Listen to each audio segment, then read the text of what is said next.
This is full mock 8 and we're just going to get started with comprehension. So, the introduction. The Roman Empire was one of the greatest civilizations in history. It spanned over 500 years, beginning in 27 BC, lasting until 476 AD. From its humble origins as a small city state, Rome grew into a vast empire that shaped the world we know today. The rise of Rome. Rome was founded by Romulus and Remus, who were twin brothers, according to the ancient scripture. Before becoming a booming metropolis, famous in today's world for its theatrical and historical setting in movies such as James Bond's Spectre, amongst other things, Rome was a tiny settlement on the banks of the Tiber River. Just going to highlight that. Rome's territory grew through conquest and diplomacy, and over time, Rome became a republic with strong military and laws which upheld justice, order, and peace. The Roman Republic. The definition of a republic is a country or state without a supreme ruler. In a republic, one person, for example a king or a queen, does not make all the important decisions. Instead, multiple people have a voice. People living in the Roman Republic could elect leaders to make important decisions for them. The Senate was a group of wealthy individuals who advised the leaders of the Roman Republic. Nevertheless, people eventually grew tired of the system of shared government. Different protagonists competed for the top job, and after bitter infighting and backstabbing, Julius Caesar emerged as the victorious candidate. Shakespeare's play Julius Caesar and Antony and Cleopatra document this saga in dramatic fashion. The Roman Empire. And so the Roman Republic became the Roman Empire. Julius Caesar was its first emperor of the Roman Empire.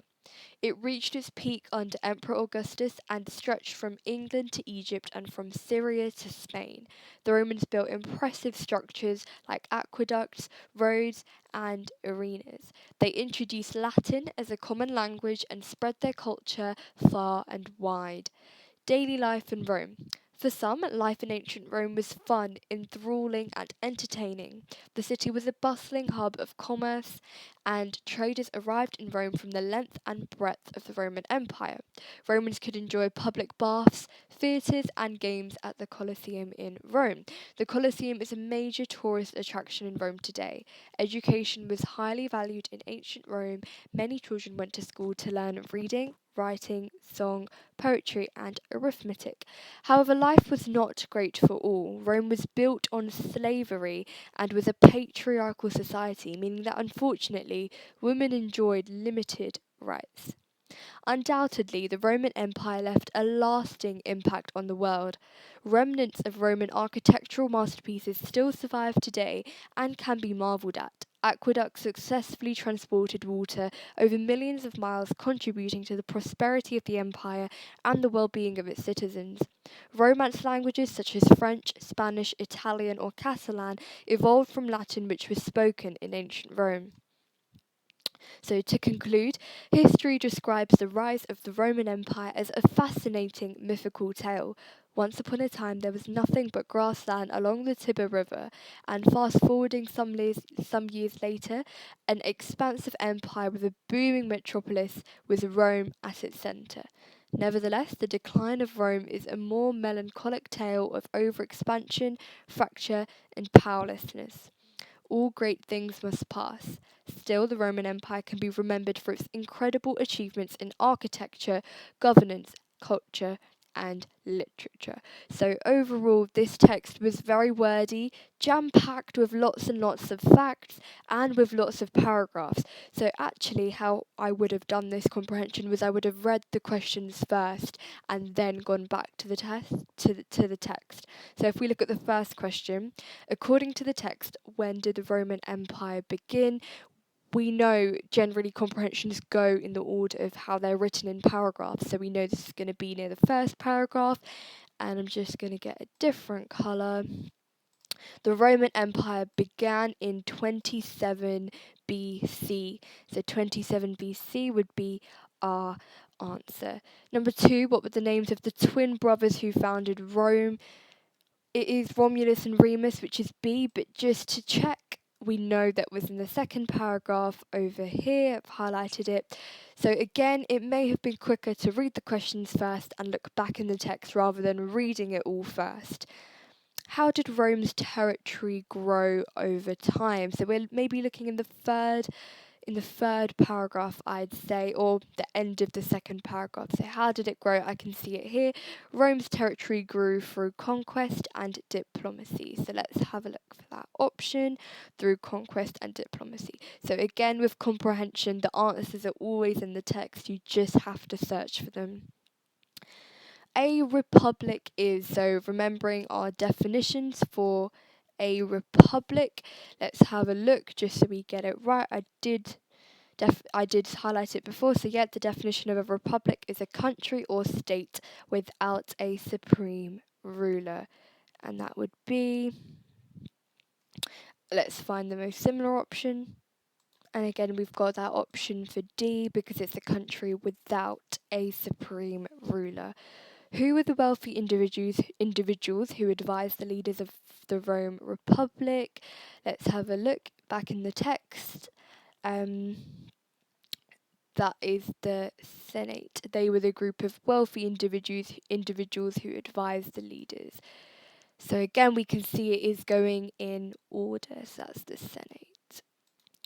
Who emerged as the victorious candidate after bitter infighting and backstabbing to become the Roman Empire's first emperor? And let's have a look. We're looking here. So there was bitter infighting and backstabbing. Julius Caesar emerged victorious. That's going to be option number B. The phrase, and so the Roman Republic became the Roman Empire, is an example of. So again, this is an example of question where you won't find the answer in the text. You're now having to use your own inference skills. So the Roman Republic became the Roman Empire. What is this an example of? Well, let's have a look at our options. So option number A, story time. Not really. Story time isn't a language technique, so it's not A. It's not alliteration. Yes, there is the repetition of the R, but it's not a language technique that they're trying to get across to us to prove a point or emphasize anything. It's not a metaphor because there's no comparison going on. So it's going to be D, none of the above. Okay, the phrase from England to Egypt and from Syria to Spain is an example of. So we've got from England to Egypt, from Syria to Spain. We do have alliteration of the E and the E and the S and the S. But again, alliteration is only used when trying to emphasize a point. There's no point being emphasized here. It's not unquantifiable geographical and historical knowledge. It's not an alliteration, and it's not exaggerating. So the last option left is listing. So they are listing 4 different countries the Roman Empire stretched through. So that is an example of listing. The word commerce in the phrase is an example of. So what is commerce? If you don't know, commerce is it's a subject, it's a proper noun, which is option C. Even if you didn't know that, you know the sentence. The city was a bustling hub of commerce. It's not a verb. It's clearly not a doing word. It's not an adverb because it doesn't describe anything. And it's not an adjective because it's not describing anything either. It's just a bustling hub of commerce, hence it has to be a noun. What did Romans build to transport water over long distances? That was aqueducts. If you didn't remember this, if you go back into the text, you will find that's true. The text did not mention bridges, canals, or tunnels. They did talk a lot about aqueducts, so that would be your answer. In the 6th paragraph, the phrase millions of miles is an example of. So we've got millions of miles. What is this an example of? We always have to think, yes, there's alliteration of the M, and there is alliteration and hyperbole going on, but we need to think about the context and what they're trying to emphasize here. The alliteration of the letter M is not emphasizing anything, therefore it's going to be a hyperbole because it's exaggerating that the fact that the Roman Empire was so large it stretched across millions of miles, so it would be hyperbole. Number 12. Which of the following is stated as a reason for Rome's decline? So, which is stated? So, we know we just need to go back into the text to the last paragraph and find where it talks about Rome's decline. So, here you go. Nevertheless, the decline of Rome is a more melancholic tale of overexpansion, fracture, and powerlessness. Let's go back to our options. We've got overexpansion as our option. That's perfect. Okay, the writer's main aim in this article is, so again, we're not going to find the answer from the comprehension, this is our inference skills. So what is the writer's main aim? So is he discussing the daily life and social structure of ancient Rome? Is he analysing the decline of the Roman Empire and its causes? Is he highlighting the importance of education? Is he piquing the reader's interest in the Roman Empire by writing a historically true story? So this is just going to be the process of elimination. There was not a discussion going on. It was more of like a fact file. There was no talking or conversation. So it's definitely not discussing. It wasn't analysing either. Analysing is picking things apart in lots and lots of detail, and also it's saying to analyse the decline of the Roman Empire. If we go back to the text, there's literally one sentence here which talks about the decline of Rome. It's not analysing it in a lot of detail, so it can't be B. Highlighting the importance of education and culture. Definitely not much of a mention of education and culture in our text, so that leaves option number D, definitely to pique our interest, and they are writing a historically true story, so it's more of a fact file slash story. So that's the end of our comprehension. Now moving on to spelling, punctuation, and best word. Okay, so this is again just looking for the spelling and punctuation, spelling mistakes first. So let's have a look. After practicing every day, Emily finally achieved her dream of playing the piano. The answer for this question is C. We can see that the word achieved is spelt wrong. We've got that rhyme, I before E, unless after C. So I always goes before the E, except if you've got a C. We don't have a C here, we have a H, so it should be ACHEIE, VED, not EI. The next question. The enthusiastic group embarked on an expedition to explore the wilderness. Well, we know that's going to be D because it's wilderness.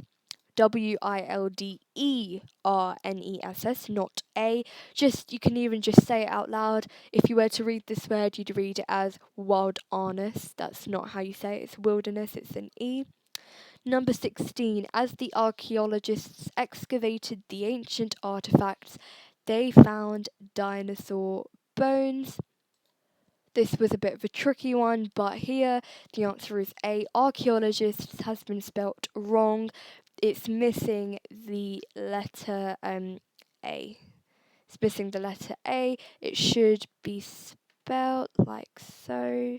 Let me rewrite it. So ARCHAEOLOG. So like that. There should be an A between the H and the E. Okay, next question. The courageous astronaut left for a thrilling expedition to explore the cosmos. Here the answer is E. There are no spelling mistakes. Everything has been spelt correctly. Number 18. The mischievous little boy sprinkled itching powder onto everyone's serviettes. The answer here is A. Mischievous has been spelt wrong. That us sound in mischievous is made using the letters OUS, so it should be OUS, not just US. Okay, capital letters and punctuation. So in these sentences, there are some punctuation mistakes, and we need to identify which ones. Ernest was good at so many things. They called him a jack of all trades. If we look at the speech here, we've got an exclamation mark outside our speech marks slash apostrophes. It should be on the inside, so the answer is D. So there are 3 things I love about my car: the colour, the looks, and the speed. So you can see here there is no full stop there. There's a missing full stop. All of these questions you can see end with a full stop. D will be the incorrect punctuation here because the sentence needs a full stop. 21. By March, Roberta was the worst in her club and happy about this. So, I might have given it away by the way I said it, but again, it does give it away. By March, I want a pause there. I'm naturally pausing. By March, Roberta was the worst in her club and happy about this. This is how I want to read it. I want a comma here, but there is no comma there.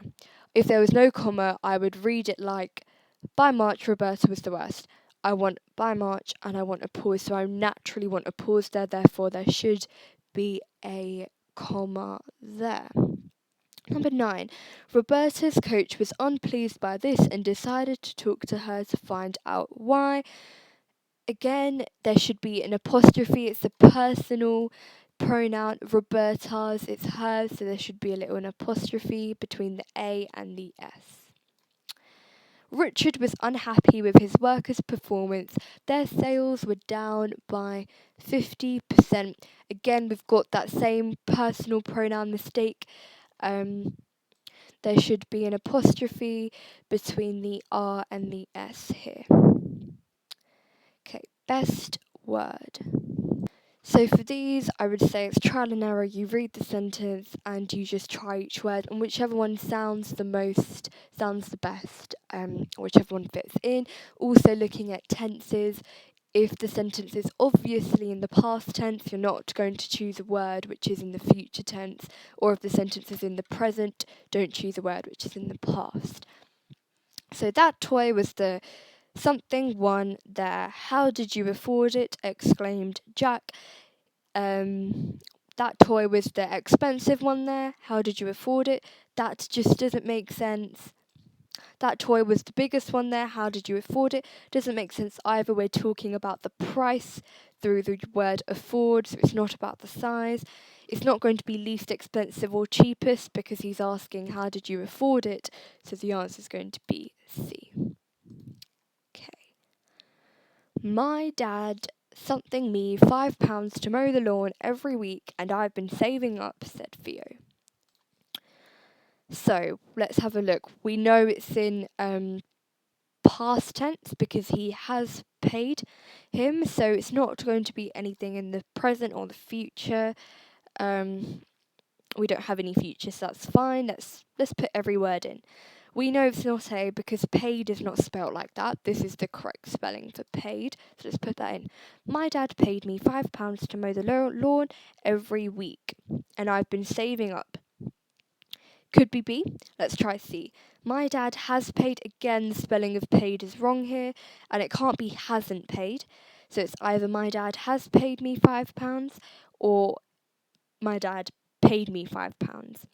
I would say that the answer is D. It has paid because he is still currently doing that. If Theo's been mowing the lawn every week, his dad has been paying him £5. It's not a past action that's completed. It's still currently going on. You're so lucky, said Jack something. I asked my dad to do the same and he said no. Said Jack. How is he saying this? Is he saying it happily? No. Is he saying it awfully? No. So it's either it's not regretting because it's got to end in ly. So now it's just about the spelling. We've got regretfully or regrettingly. Regrettingly is not a word, so it's going to be C.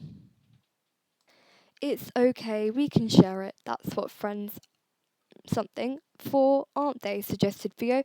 What friends is for? No, doesn't make sense. What friends aren't for? No. What friends aren't again, and what friends isn't, they just don't make sense, they don't fit, so it's got to be what friends are for. Hopefully you've heard of that phrase before. the two boys something to share the yo-yo until Jack got his own. So they're going to continue to share the yo-yo until Jack gets his own. So they weren't continuing. They're not going to in the future. That's just bad grammar. D is bad grammar. And it's not the two boys carried on to share. Again, bad grammar. It would be the two boys continued. So that would be in the present future. Okay, so moving on to maths. Okay, I buy 7 drinks at 72p each and 7 sandwiches at £1.21 each. So we're just going to stop there, highlight the key things. 7 drinks for 72p each. How much is that going to cost? Well, that's going to be 7 multiplied by 72. 7 multiplied by 72 is 504, which is £5.04. Now we're going to move on to the next one. He buys 9 sandwiches at £1.21 each. So let's just stop there and do 9 multiplied by £1.21. 9 multiplied by £1.21 is £10.89. £10.89. I've got £10.89.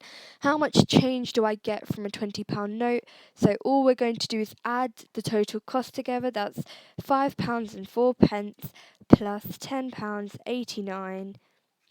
So £5.04 plus £10.89 gives you £15.93. That's £15.93. How much change do you get from a £20 note? Well, the last thing you need to do is you need to do 20 subtract £15.93, and you should get £4.07. £4.07, which is option number D.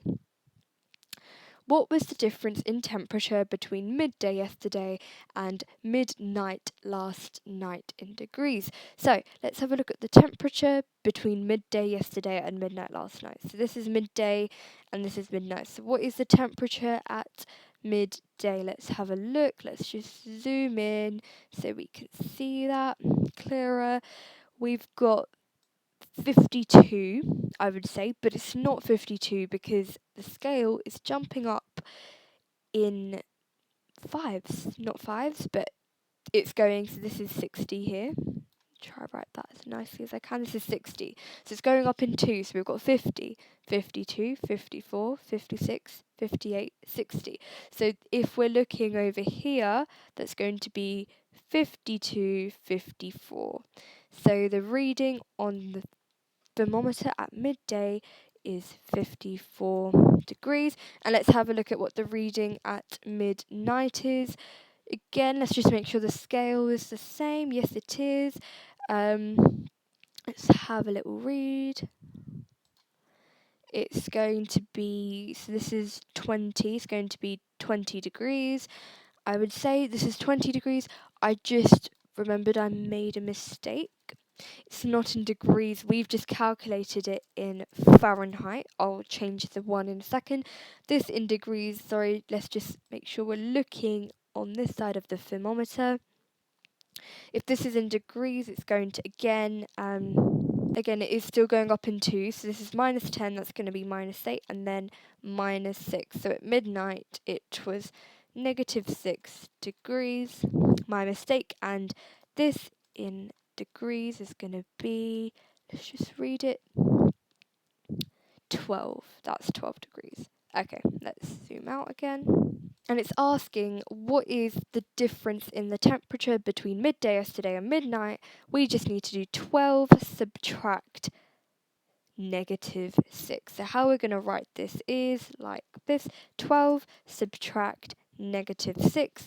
And we can see that we've got 2 negative signs, and we know 2 negative symbols make a plus symbol. So it's actually 12 plus 6, and 12 plus 6 is 18. So therefore, the difference in temperature is 18. That's our answer. How many minutes are there between 9:23 a.m. and 1:06 p.m.? I always like to do this in hours. So we've got 9:23, plus 1 hour is going to be 10:23, plus another hour 11:23, plus another hour 12:23, and there you go. And then let's just write 12:23 and let's write 1 p.m. there. So we know the amount of hours we've done, that's going to be 60 minutes each. So we've got 1 hour, 2, 3 hours, so that's 3 hours in total. So let's just write that there. That's 3 hours, which equals 60 multiplied by 3, which is 180 minutes so far. Now we just need to work out what we did to get from 12:23 to 1. So what do you add to 23 to get to 60? So we're just going to do 60 subtract 23, which will make everything easier. And 60 subtract 23 is 37. So we know it's going to be 37 minutes. And then we know it's how many minutes to get to 106. We've got an extra 6 minutes to add. So we're not going to forget that. Plus 6 minutes. Spelled that wrong. So if we just add everything all together, 180 plus 37 plus 6, we get, so 180 plus 37 plus 6, we get 223 minutes in total, which is option number C. How many more of the hexagon needs to be shaded so that 3/4 of the design is shaded? So firstly, let's just count how many hexagons there are. So that's 1, 2, 3, 4, 5, 6, 7, 8, 9, 10, 11, 12. So we've got 12 in total. So that's going to be our denominator. And we just need to work out what 3/4 of 12 is. To work out 3/4 of 12, we're just going to divide by 4. So 12 divided by 4 is 3.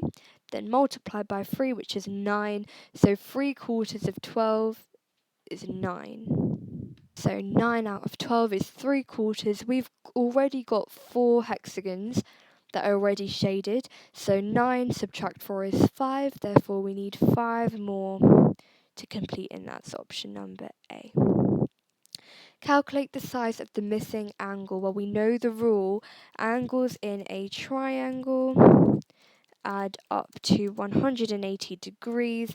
We know we've got 33. So if we do 33 and we've got 85, 33 plus 85 makes 118 degrees. If we do 180, subtract 118, so take 118 from 180, we get 62 degrees, which means the missing angle is going to be 62 degrees. Calculate the area of the triangle. Well, what is the formula to calculate the area of a triangle? So area of a triangle is equal to the base times the height divided by 2, so all over 2. Let me actually write this underneath so it's clearer. So I'm just going to write our 2 here so you can see it's divided by 2, and I'll just draw a line. There you go, divided by 2.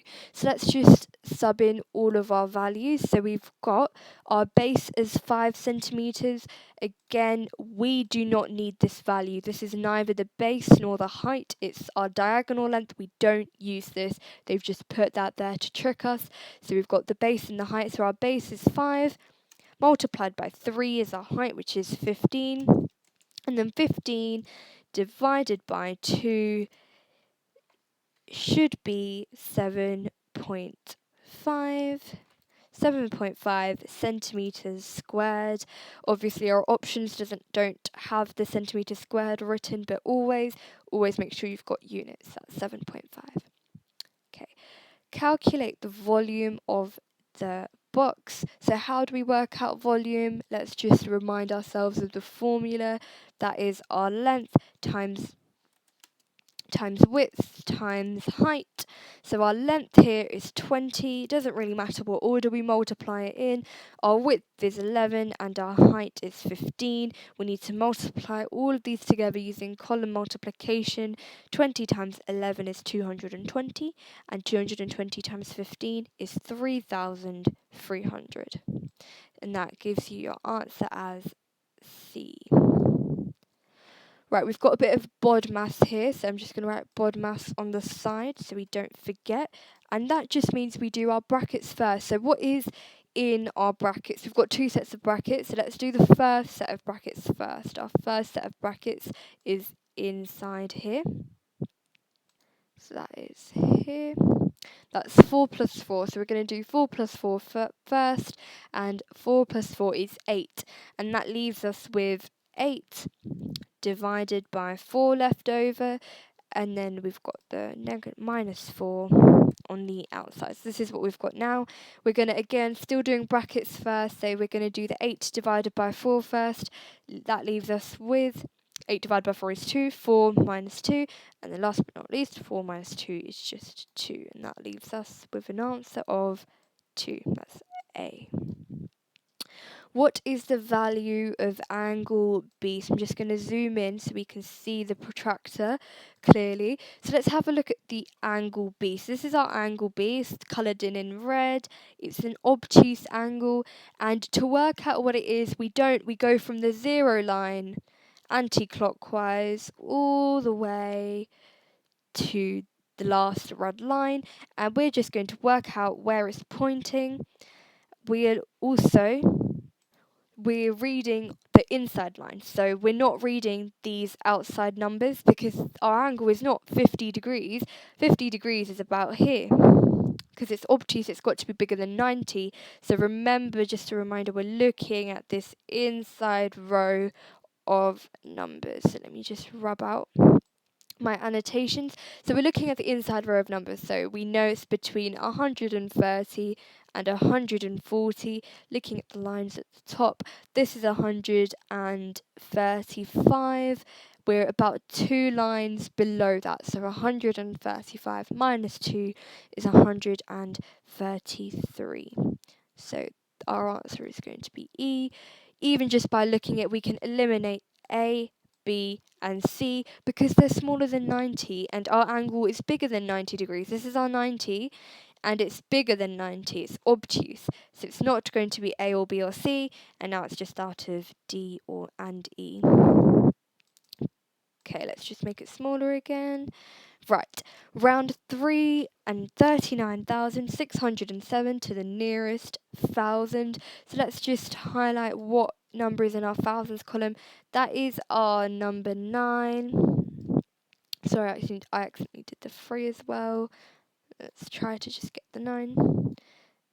Oh, got the 6 this time. I'll just underline it. So we've got the 9. So our 9 is in the thousands column. We want to round to the nearest thousand. We're going to look next door. And next door is our number 6. And if it's 5 or more, we're going to let it soar. That's a little rhyme. So if it's more than 5 and 6 is more than 5, we're going to increase number 9. And the next number after 9 is 10. So all we're going to do is it's going to become 10,000, 10,000. And that little 1 that is right there at the beginning in the 10,000s column is going to be added to the 3 in 39,000 to make 40,000. And when you round, you just make all the other digits 0, the 6 and the 7 are all ignored. So the answer is going to be E. Okay, identify the following shapes. So we've got a net of a shape right now. We just need to work out what shape this is. So firstly, we know the base is a square. The middle shape is always the base, and our base is a square. And we've got 4 triangles. And if we imagine they're going to join up in the middle at a point over here, and that is going to make a pyramid. The pyramid is going to look a bit like this, like that. It's a very bad drawing. That's kind of what it's going to look like, and that gives you option C, square base pyramid. Okay, write down all of the numbers which are square numbers. So all we're going to do is going to go through each one and see if we can square root them, basically. So We've got 17. 17 is not our square number. Well, actually, it might be better if we list all of them. So what are our square numbers? So we've got 1 times 1, which is 1, 2 times 2, which is 4, 3 times 3, which is 9, 4 times 4, which is 16, 5 times 5, which is 25. And we can stop there because there are no numbers bigger than 20 in our pool. So it's out of 1, 4, 9, 16 and 25. So 14 isn't part of them, 8 isn't, nor is 13. So it's going to be the option with 16 and 9. And that is option number D. Okay. It takes me half an hour to fill the paddling pool to a depth of 20 centimetres using one hose. So it takes someone half an hour, which is 30 minutes, to fill a paddling pool to a depth of 20 centimetres. So we're just going to write this in a little ratio like this, and I'm going to head it with time and centimetres. Just going to move that forward. Okay, time and centimetres. How long will it take me to fill the same depth if I use 2 hoses? So this is something called inverse proportion. You have to do the opposite. So how long is it going to take if they have 2 hoses? So all we're going to do is think about it logically. If it takes half an hour to fill a pool using 1 hose, if you have 2 hoses, it's going to happen twice as fast. Think about it. If you were baking a cake and it was just you on your own baking a cake and it took you 2 hours, if you had someone helping you, it would take half the time. It would take less time because you've got an extra set of hands. It's the same idea here. If you've got 1 hose filling a paddling pool up in half an hour, if you had 2 hoses, it's going to be even quicker. So it's going to be half the amount of time, and the time is 30, so we're just going to half 30, and that gives us 15 minutes. That's just the logical explanation. If they had 3 hoses, we would divide it by 3, and if there are 4 hoses, we'd divide it by 4, etc., etc. Okay, so a box of sweets costs £2.17. Charlotte buys 3 boxes with a £10 note.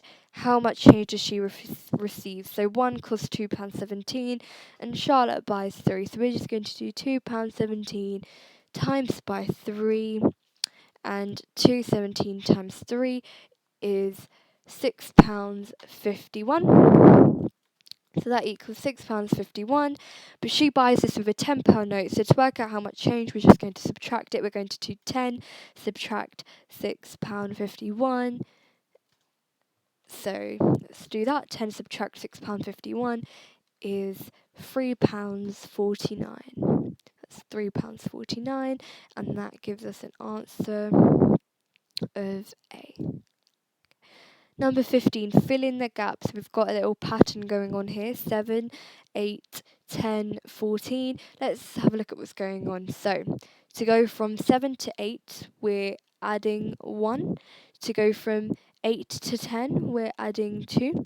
And to go from 10 to 14, we're adding 4. So we can see that the numbers we're adding by are doubling each time, because double 1 is 2, double 2 is 4. So double 4 is going to be 8. So for the next one, we're going to add 8. And 14 plus 8 is 24. Sorry, not 24, 22. That gives us an answer of D. 3 corners of a rectangle are at those coordinates, and we need to plot them on our diagram. So let's zoom in so you can see. Right. So we've got coordinates 3, 6. Now this 3 is in the x-axis. Just going to write that above it. So we've got x, comma, y, and that is how coordinates are written. So we always do the x-axis first, and that is 3. So we're going to go along the corridor. We've got 1, 2, 3, which is here. And our 6, we're going 6 up. And that is all the way at the top, which is here. 3, 6. Okay, so we've done that one.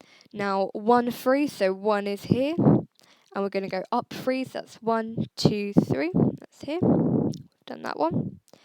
7 minus 1, so that's going to be 7. Let's find 7 over here. That's 7 here. And we've got negative 1 here. Okay. Now it's asking us to draw the rectangle. Well, I know, yeah, there have only been 3 coordinates given, but we can assume that it is a rectangle and it's going to look like this. That's half of it, and we need to draw the other half because the next question asks what are the coordinates of the 4th corner. So if we join our lines up equally, it's going to look like this, and our 4th corner we can see is over here,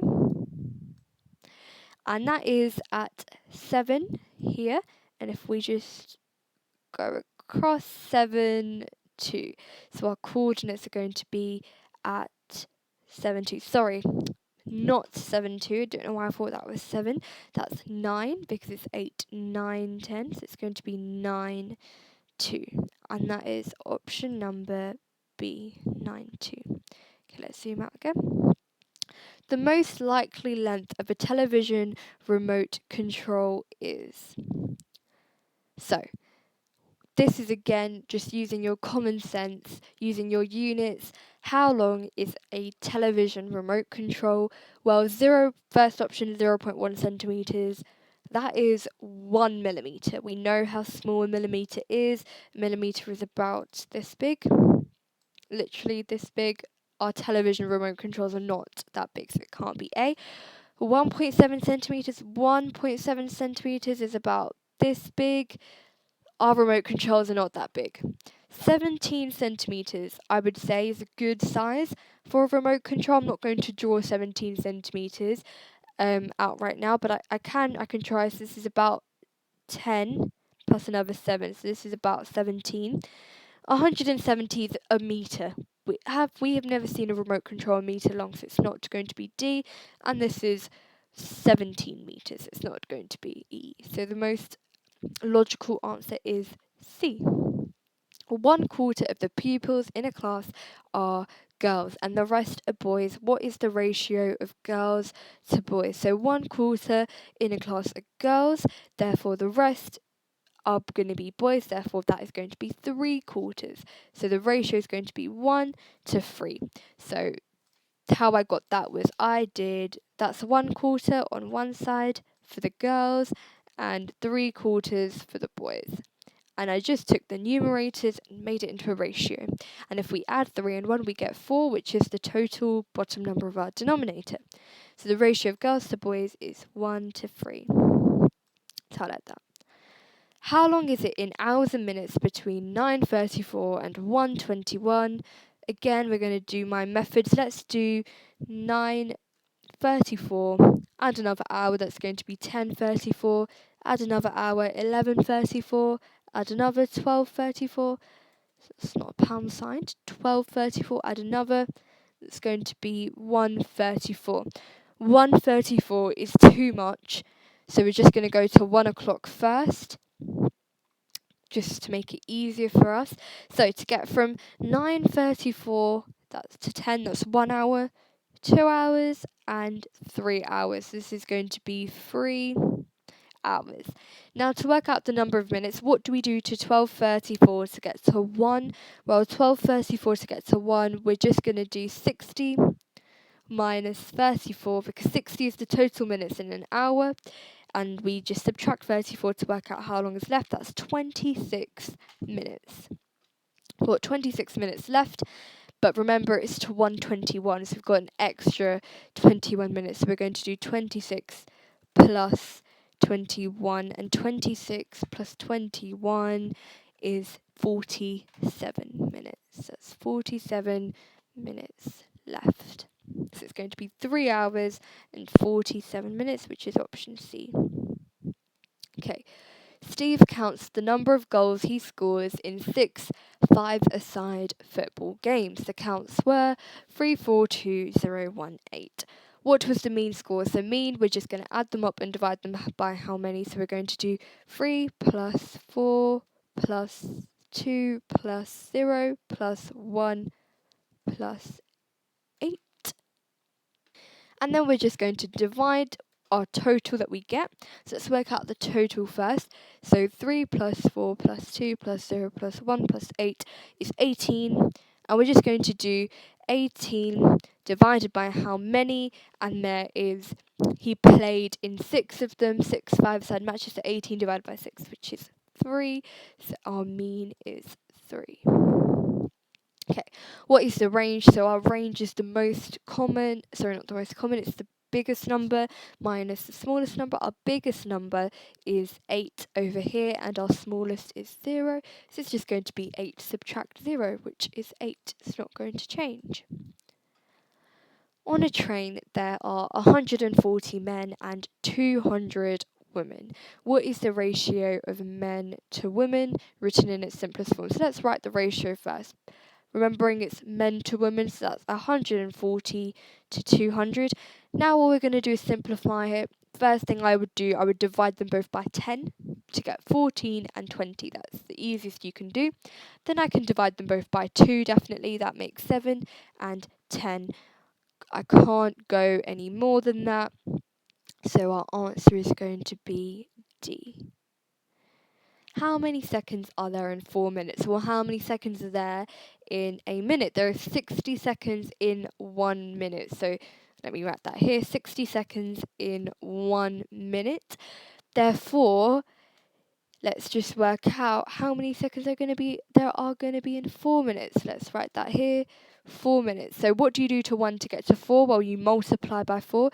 So we're going to do 60 times 4, and 60 times 4 is 240. So it's going to be 240 seconds in 4 minutes. And that is option number E. To make it easier, just do 6 times 4 and then add a 0. The most likely height of a single-decker bus is, again, it's one of those logical questions, not 0.25. We're thinking of a single-decker bus. It's going to be quite tall. We're looking in the meters. So it's not going to be 2.5, not 25. It's going to be 250. I would say it's going to be a D, 250 centimeters. Think about it, 250 centimeters is 2 meters. That's like most of you are going to be about 1 meter tall. So it's going to be 2 of you stacked on top of each other plus a half, which is about the size of a single-decker bus. I am making a scale model of my yacht, which is 9 meters long. If the scale is 130, how much would the model yacht be in centimeters? So they're making a scale model, and that just means if they're making a yacht, but they're not going to make a real-sized yacht, that will take too much time. So it's a scale model, so it means it's in the exact same dimensions, but just smaller. And their scale model is 9 meters, and the scale is 1 to 30, which means for every 1 meter, in real life, it's 30 meters. That's in real life, it's going to be 30 meters. So if it's 9 meters long, so let's just write the scale here. This is our ratio, 1 to 30. If our yacht is 9 meters long, how much is it going to be in real life? Well, what do we do to 1 to get to 9? So 1 to get to 9 is just multiply by 9. Let's multiply by 9. And then we're just going to do the exact same thing for the other side using copycat. We're going to do 30 times 9, which is 270.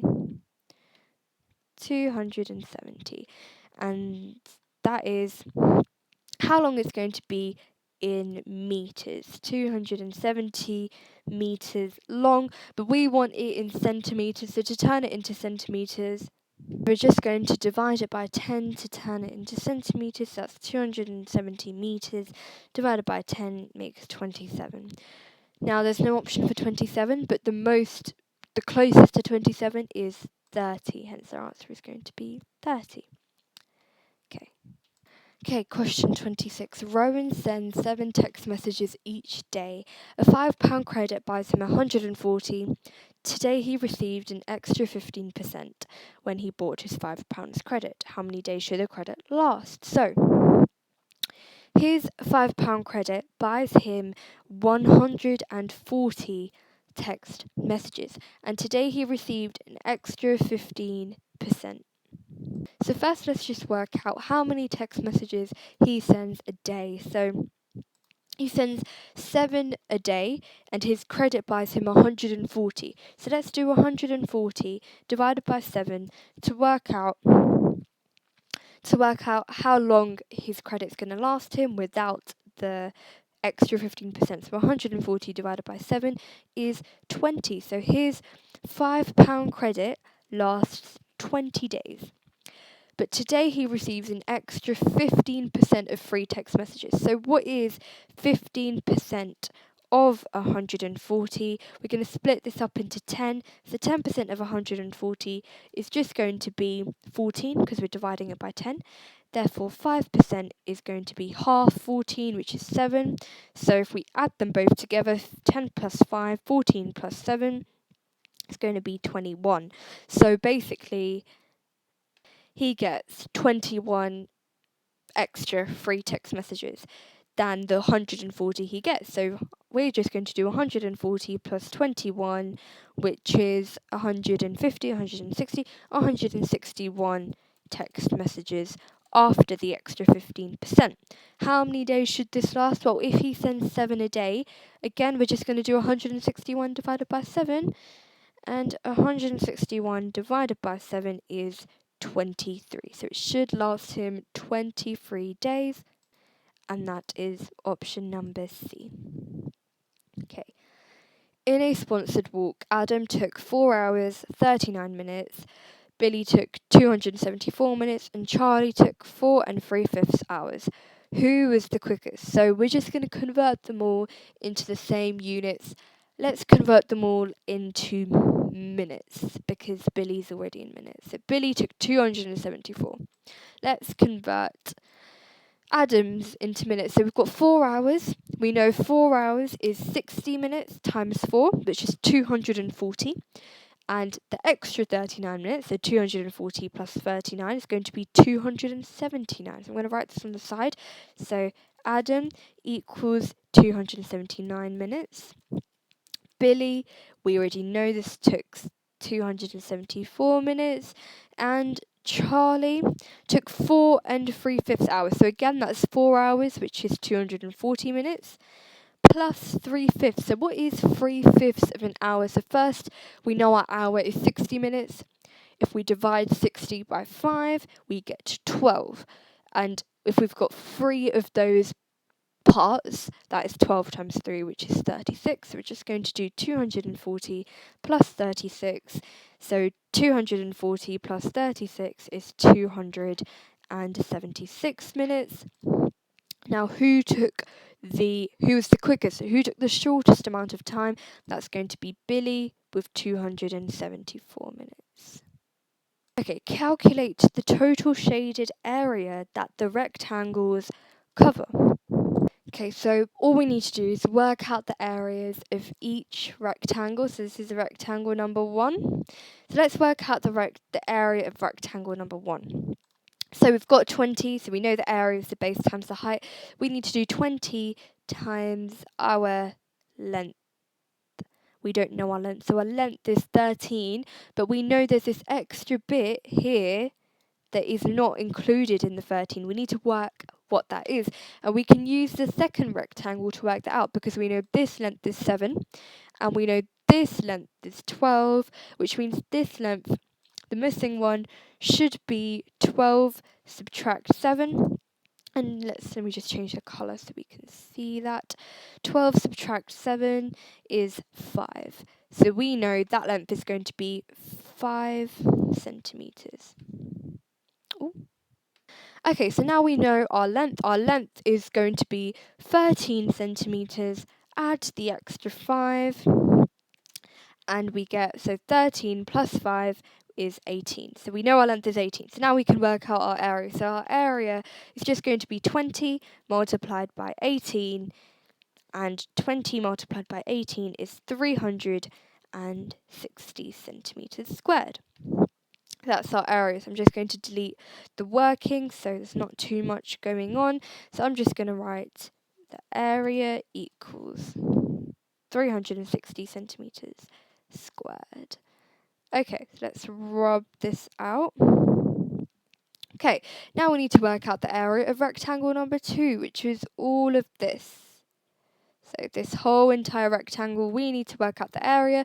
This is pretty simple. We've got the length and the width already for us. There's nothing we need to work out. We're just doing 12 multiplied by 9, which is 108 centimeters squared, and that is going to be our area for the second rectangle. So 12 times 9, yes, it's 108.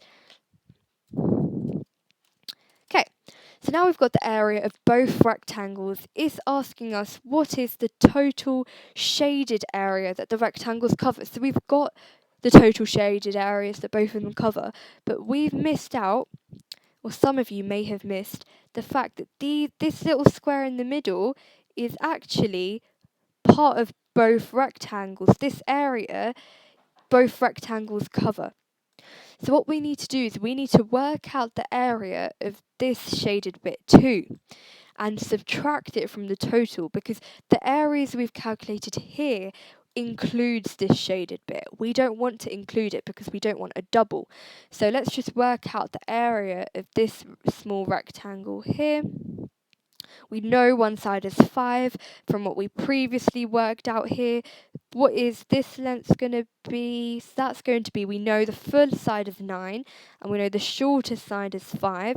So that length is just going to be, let's make it a bit smaller, that's just going to be 9 subtract 5, which is 4 centimetres. So that side is going to be 4, which means the area is going to be 5 multiplied by 4, which is 20 centimetres. Let's write that in the middle. So now we've got all of our values, we're going to add them together.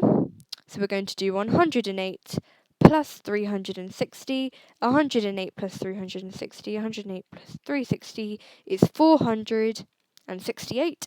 And then we're going to do 468, subtract the 20 for the square in the middle. 468 subtract 20 is 448. So our answer is D. This one was quite a tricky one. If these two rectangles have equal perimeters, what is the difference in their area? So, if these have equal perimeters, so let's just work out what the perimeter of this rectangle is. So we know that this length is also 70 because it's a rectangle, and the opposite side is the same, that's going to be 30.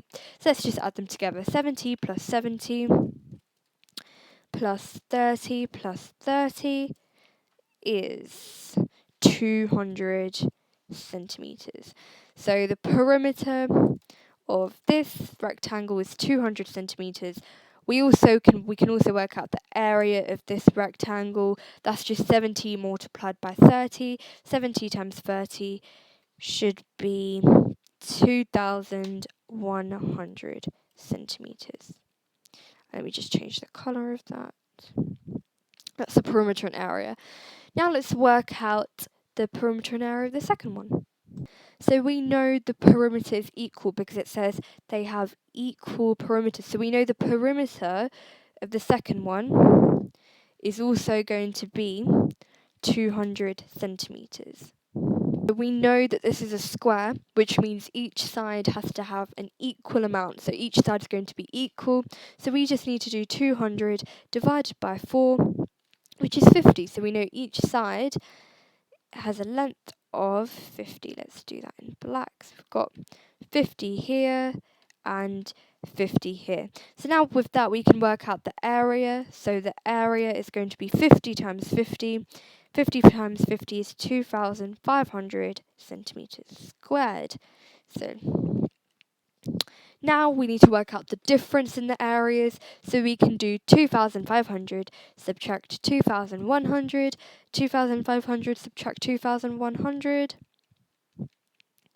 is 400 centimeters, and that gives us an answer of E. Okay.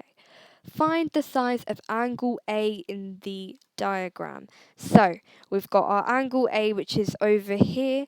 We can use our rules. The angles in a triangle add up to 180. So this is the first triangle we need to look at. So that is our first triangle highlighted in yellow, which means we can work out this angle by doing 19, so the angle at the top, so 19 plus 72. Sorry, not 72, my mistake. We're looking at the 90-degree angle because it's a right-angled triangle. So we're going to do 19 plus 90, and 19 plus 90 is 109, and then we just take 109 from 180 to work out the missing angle. So 180 minus 109 is 71 degrees, which means this angle here, let's turn it into black, is going to be 71 degrees. So let's just move that into here. Okay, now let's rub out the rest of the annotation. So now we know that's 71. We need to work out angle A. So now it's all about visualizing the triangles. I can see another triangle over here going from here to here to here. And this time we're going to work out this angle using the same rule. Angles in a triangle add up to 180 degrees. So let's delete this one. Let's do the next one. So we know the first angle was 72. The one we just worked out was 71. So 72 plus 71 is, so 72 plus 71 is equal to 143 degrees, and we just take 143 from 180. 180 take 143 is 37 degrees. So we know that this angle here is going to be 37 degrees, and let's pop that in there. Okay. Right, so now we've got these angles.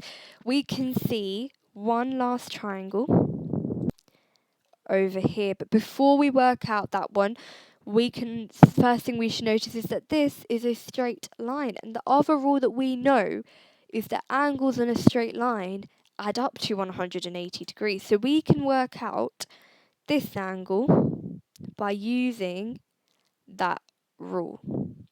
So all the rules we've just used here, I'm going to write them here, are angles in a triangle add up to 180, and angles on a straight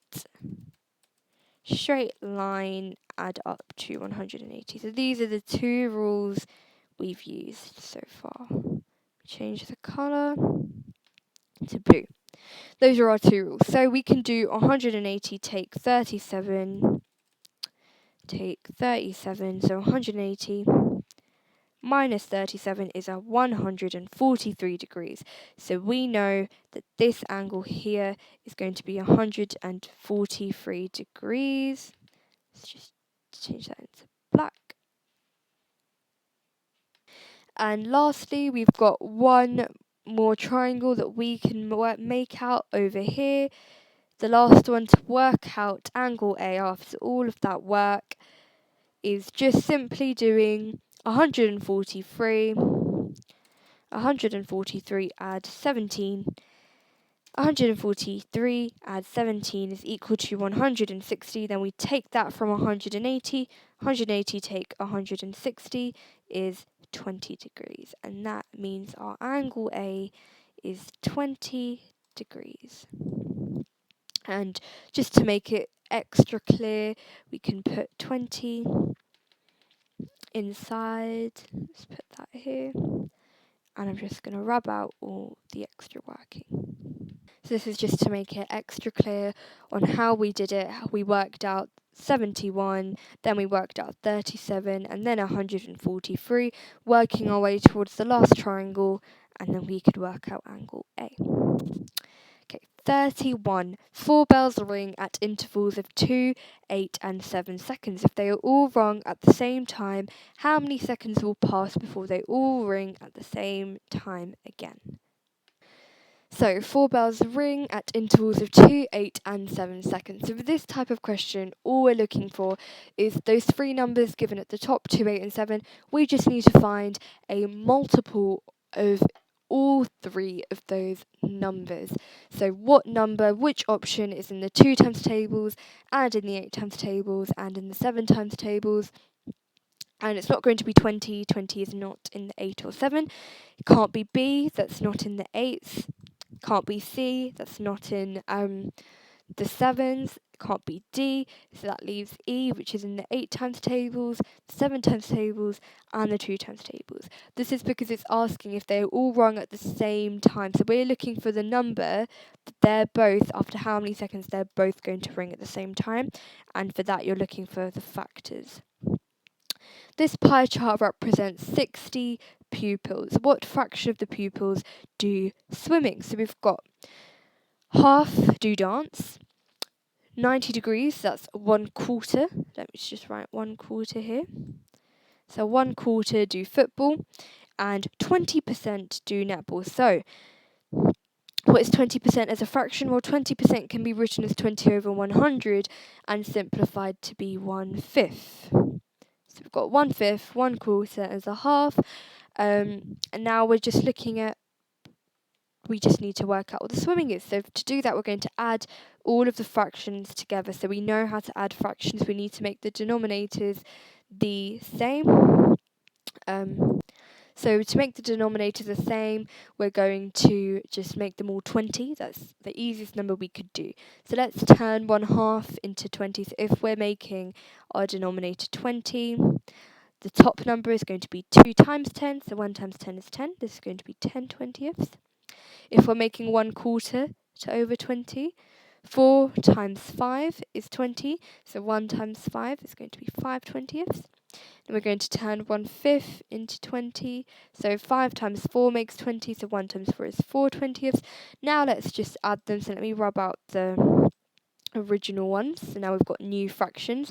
4 plus 10 is 14. 14 plus 5 is 19. And that leaves 1/20 left to fill in this gap here. And that is option number E. Okay. Number 33, Sarah goes to the shops to buy some food. Here is a shopping list and the prices of the food in the shop. Some of the food is on a special offer. How much does Sarah spend on apples? So let's have a look at her list first. So she wants 7 apples. And let's have a look. A bag of 7 apples costs £1.60. So she's going to be paying £1.60. But for the offer, the apples are 10% off, which means we need to do 10% of £1.60. So 10% of £1.60, we're going to divide it by 10 to get 16p. And because it's 10% off, we're going to subtract that. We're going to do £1.60 subtract 16 pence.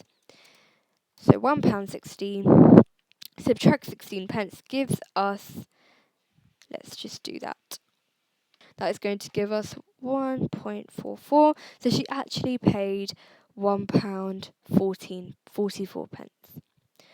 Two numbers have a sum of 11 and a product of 24. What is their difference? Well, this is trial and error. So we're going to just list all the numbers which multiply together to make 24. So we've got 1 and 24. We've got 2 and 12. We've got 3 and 8. Got 4. As you can see, I'm going up in the order. I'm going 1, 2, 3, 4. We've got 4 and 6, 5 and nothing, 6 and 4. Again, so I've got 6 and 4, but once you reach a repeat, because 6 and 4 and 4 and 6 are the same, you stop. So these are all the options. So these are the options where two numbers can have a product of 24. But the two numbers have to add to 11. 1 and 24 makes 25. 2 and 12 makes 14, so it can't be that.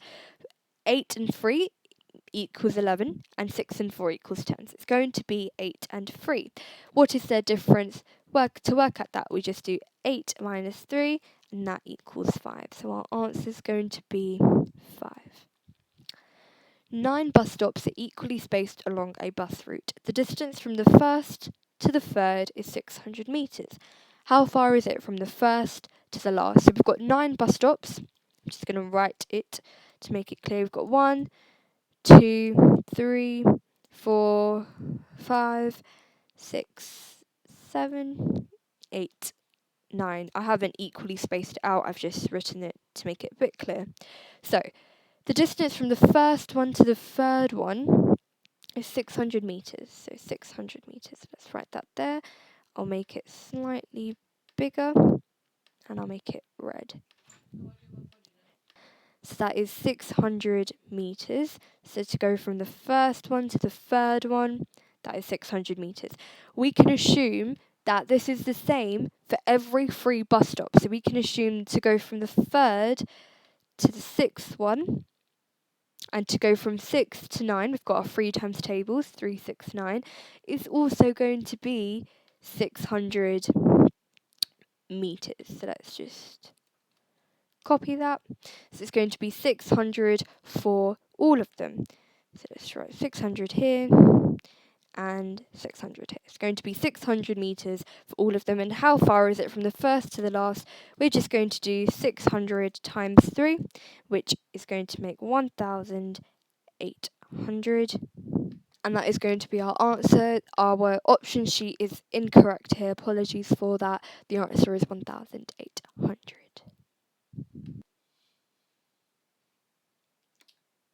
Alright, so we're doing NVR and spatial reasoning, odd one out. The first one, very simple. We've got circles in the corners of the stars, but never does one have a circle in the middle. So it's not going to be A, B, C, or D. It's going to be E. It's the only one with that little circle in the middle. Option number 2. Question number 2, if we count the number of circles, black circles and white circles, there's always a different number of each colour. So it's not going to be A because there's a different number of the black circles. So there's 4 black and 5 white. For C, there's 3 black, 2 white. So that's good. 4 black and 5 white again, 3 black and 2 white. So the answer is B. B is the only option where there's 3 black and 3 white. So there's the same number, unlike the rest of them. So question number 3, we're looking at the 2 in the corners, so the top left and the bottom right. They are opposite, so there's a mirror line going through and it's mirroring the other side. E is the only one which doesn't follow this. These 2 are not being mirrored, they've just been copied. The answer is E. Question number 4. So here the arrows, the little lines on top of the arrows are always right at the beginning, except in option C, there's the little black line still sticking out, making it the odd one out. Number 5. We've got arrows facing up, arrows facing down, up, down, but here we've got up and down, making E the odd one out because they're in 2 different directions. On to similarities now. We've got these 3 on the left, all similar. We need to find one which is the most like these. So again, we're looking for a shape with 2 black circles which are disconnected. So it's not going to be A, not going to be B. It could be C, D, or E. The 2 black circles have to be next to each other, so it can't be E. And the last one we're looking at, the line is curved in all of them, so the answer is going to be C because these lines are straight, so it's not going to be D. Number 7, let's just zoom in. Okay, so we've got 2 shapes here. We've got triangle in the middle. It's not going to be A, there's no triangle in the middle. It's not going to be C either.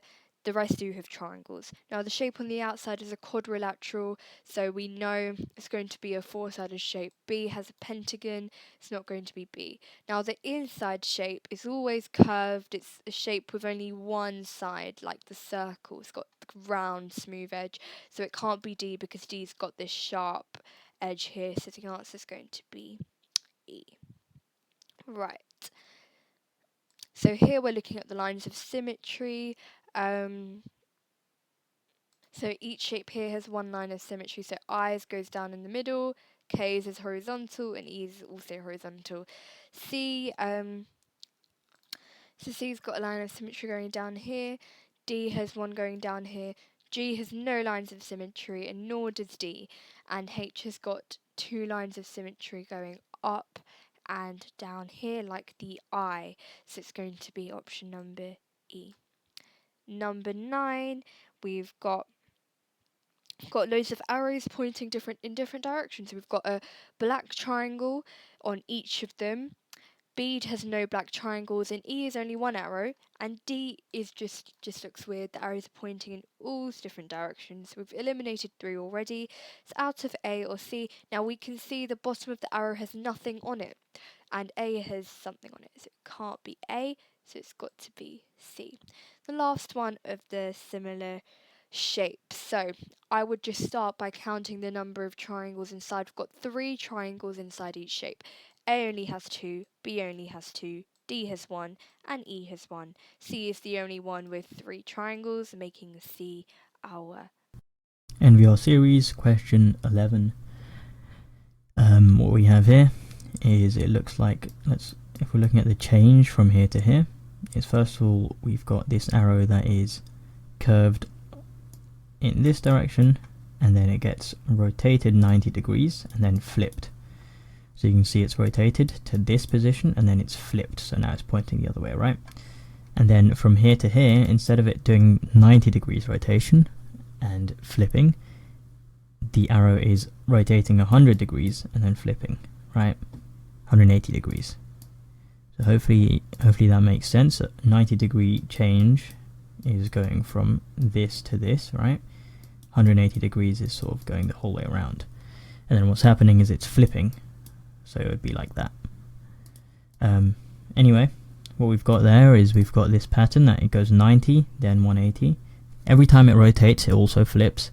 So what we can assume is this one would have been a 180 degree turn. This one is a 90, this one is a 180, right?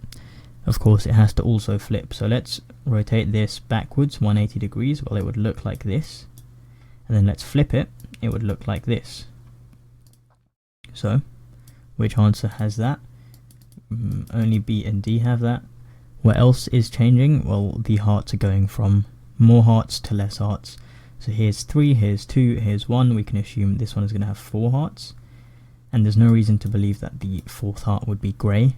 They seem to always be white. So the answer here should be B.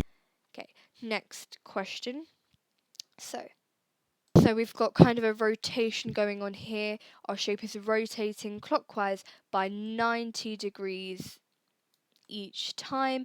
So it's going to look like, by the time it's reached here, it's going to kind of look like this. So which shape is facing that way? All of them are, okay, so we can't eliminate any.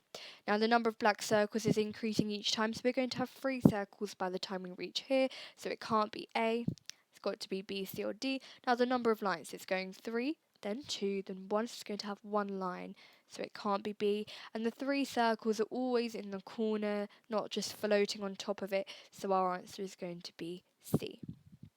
Okay, question 13. So for this one, again, I would just count and look at what's appearing each time. So we've got 2 shapes at the bottom, none of them are grey, so we can eliminate A, and all of them are angular, so I don't know where that circle came from in B, so it's either C or D now. Now we're just looking at what's happening. So we've got 1, 2, 1, 2, 3, 1, 2, 3, 4. So we're going to have 5 in the next one. So let's count C1, 2, 3, 4, 5. Okay, 1, 2, 3, 4, 5. They both have 5. But the difference in C is that these two are exactly the same. Whereas here they are not. So it's got to, that should not change. So it can't be C. So it's going to be D. Question number 14. We've got different houses. Let's just have a look at what's happening. So slowly everything is turning grey each time. So first it's the door, and next it's going to be, I'm assuming, the chimney. So the chimney's going to go grey. It can't be A because the whole house has suddenly turned white. It can't be D because suddenly the window's outlined in black. And it can't be C because the window's disappeared. So it's going to be B. And the last question of our series, we've got different beetles. Let's count how many legs they have. So there's 2 in the first one, then 3. So it's going to be 4 in the third one. 1, 2, 3, 4. Yep, it could be A, could be B. It can't be C because there's only 1 leg. Counting the number of arms, 1 arm is disappearing each time. So there's going to be only there's going to be two arms left on this side because 1 is going to have disappeared. And there's going to be 2 arms left on the other side. It's going to be 2 and 2. And the only one that looks like that is option number D. matrices. Okay, so for the first question, we've got a black triangle and a grey triangle. And basically, all that's happening is it's swapping, the colours are swapping. So the grey circle is turning into a grey triangle, the black triangle is turning into a black circle. So it's just flipping inside out. So we're looking at a black trapezium with a grey circle inside, and that's option C. For the next one, quite similar things happening. It's all just swapping inside out. So we've got a checkered pentagon, and the triangle's becoming checkered. So if we've got this dashed arrow, the diamond's going to become dashed. So it's not going to be D. And then regarding the overlapping, the square is obviously the diamond's going to go behind it, so it's not going to be A, and it can't be B because they're both the same pattern, so it's going to be C. Okay, number 18, we've got similar idea. It's kind of switching, so we're going from a black time turner to a grey time turner. So here we're going to go black, so it can't be A. Now regarding the squares inside, we've got a grey square and a grey square, and then we've got a white square turning black. So here our black square is going to turn white, so it can't be B. C, both of them are white, so it's going to be D. So our arrows here are going from vertical to horizontal, facing the right hand side. So here our arrow is going to be facing the right hand side, so it's not going to be A or B. Now our circle is going from black to grey, so this is going to go from white to grey, and that is D. Number 20, we have different patterns going on, but all that's happening is the shapes are rotating anti-clockwise, so that way by 90 degrees. So if we turn this shape 90 degrees anti-clockwise, we're going to get B. Okay, codes. So we're looking at which letters are the same. So we've got a J, K, L, and J. So the J and the J here are the same. So we've got so the reason they're the same is because they both have the black upside down U facing this way, and these two U's are facing opposite way. So therefore, the letter at the top is going to be either K or L. However, K and L both have that, but they're different letters. So that is obviously not the reason as to why they are both J. So let's think of anything else. So what about maybe the direction of our little circle in the middle, it's diagonal. So maybe the diagonal circle is J. Our circle has a straight line down the middle, so it's going to begin with L. That could be a possible option. So we're just going to keep that on the side there, because if it's L, that means it has to be D, which may not be the case because there's only one option. Let's have a look at the bottom letters though to begin with. So all of our bottom letters are different, which means they all stand for something different. Now, the one thing that's different about all of them is the direction of the circle. They're all at different angles, and the one that is the same as the angle in our option is option Q. So it's going to end in Q, so it's going to be A, C, or E. And we did talk about the top letter having to be L, so our answer is D. Question number 22. So we've got here, let's have a look at what's the same. So we've got F and then F over here, here and here. So all that's happening here is maybe the reason that they're both F could be the number of black rectangles, which is 2, meaning this has to start with F because there's 2 rectangles, so we're going to eliminate them. And then the bottom letter has to be M because M stands for the white cross in the middle. So it's going to be D. Okay, number 23. We've got all the top ones are different, so we're going to look at the bottom ones first. We've got 2 R's. R stands for the black circle being in the centre. Here the black circle is at the beginning, so it's going to end in S, so it can't be A, D, or E. Then we're looking at the first letters. Why they're all different is the direction they're facing. And the one that's the most similar to the direction they're facing is this one. So because it's facing diagonal upwards, therefore it's going to have J at the top, which is option number B. Number 24, we've got D and D, which are both the same. That is because the pentagons are facing upwards. This pentagon's facing downwards, so it's going to start with E, so it can't be A or B or D. Now regarding the bottom letter, M stands for the black stripe, therefore the L stands for plain. This is plain, so it's going to end in L. Number 25, we've got H, I, J, K. They're all different. This stands for the positioning of the black shaded quarter, and this position is similar to this one, which means it's going to begin with I. So it can't be B, it can't be C, and it can't be E. Now regarding the bottom letter, we've got a U and a U here, and that stands for the horizontal line. Being there, we've got a vertical, so it's going to be T at the bottom, which is option number A. Combination of shapes. So here, all we're going to do is we've got a resultant shape here, which means this shape, so the test shape plus another shape, has to equal the resultant shape. So what can we add to make this sort of shape? And I always say draw it on, so we need this straight line here. And then it's going to go diagonal, and then it's going to go all the way down, and then cross over like that. I'm actually going to draw this again so it's clearer. So we're looking for this sort of shape over here.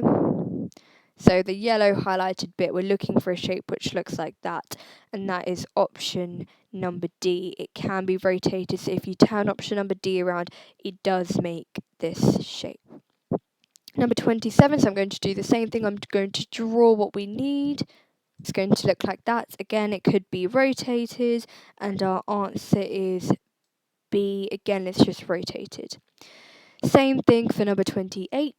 If I draw it, this is what I get. This is what we need, and that is option number C. Just turn the other way. So my biggest piece of advice would be just draw it. So all I'm doing is drawing what the shape needs to have added to it. Then I'm colouring in the bit I'm looking for, and then I'm just going to search through my options which one looks the most like the yellow highlighted section, and that is E. Number 30, we're going to do the same thing.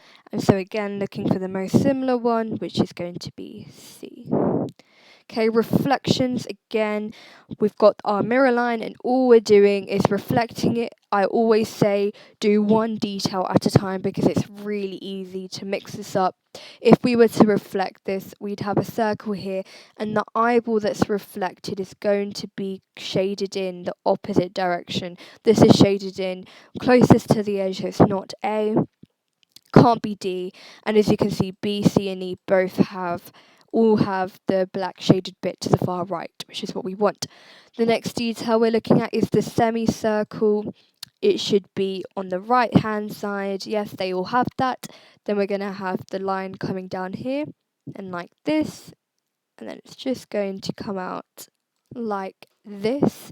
And again, we're just looking for that option, and that is B.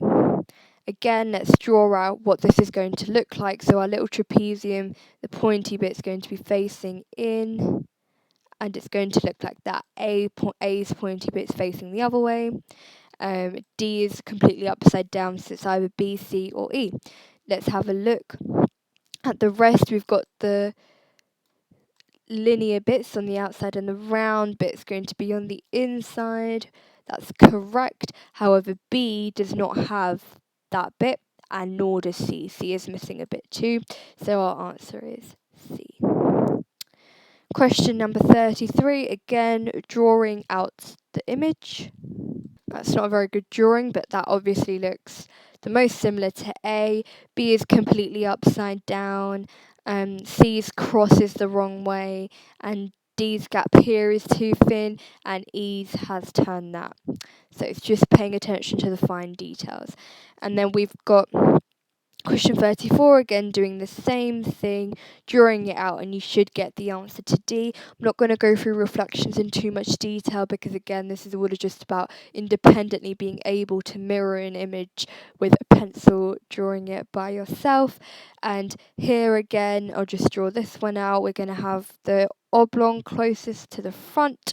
We're going to have this going to look like this, so we're looking for an option like that. It's not going to be A, and it can't be E. Let's have a look. So the triangle is then going to be around here, like so, and that leaves us with option B. Okay, cubes and nets. So again, this is another tricky one to try and explain because it's all about just imagining in your head how the cube would look like if you folded it up. So I always say go for each option. We've got a white blank face in the front. If that is this face, it could also be this face or this face. Now let's just look at where they're all connected. If I was to fold this face, it's going to be attached to the star, which is true.